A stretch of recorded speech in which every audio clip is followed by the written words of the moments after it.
When one talks about torture and murder in the Eastern Cape, how can one not think of Stephen Bantu Biko? No evidence on his death at the hands of police interrogators in 1977 was heard at the Truth Commission this week because his widow, Ntsiki Biko, still prefers a criminal prosecution to the Truth Commission process. In his short lifetime, Steve Biko became known as the father of black consciousness. Any changes which are to come can only come as a result of a program worked out by black people. And for black people to be able to work out a program, they need to defeat the one main element in politics which was working against them, and this was a psychological feeling of inferiority. The history of the last decade of the struggle for liberation would probably have been different had he not died in 1977.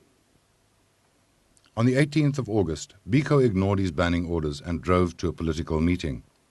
He was arrested at a roadblock and taken to the Sanlam building in Port Elizabeth.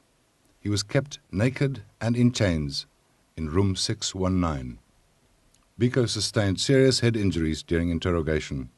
In that state, and still naked, probably to humiliate him, he was taken by police van to Pretoria.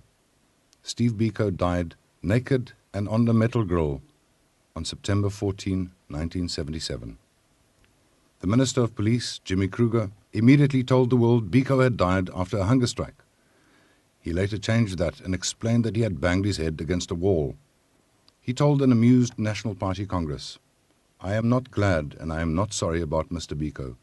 It leaves me cold." The SABC and the Afrikaans press mounted a propaganda campaign to counter the widely held view that Biko was killed by his interrogators. After an inquest that became the laughing stock of the international judicial community, Magistrate Martinus Prins determined that nobody could be held responsible for Biko's death.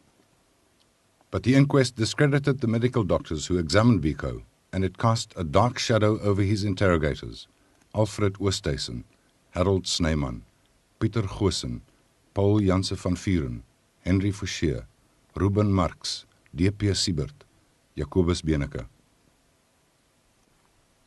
19 years later, Steve Biko's wife, sons and friends still demand to know which individuals killed one of South Africa's most talented sons and why they were left unpunished.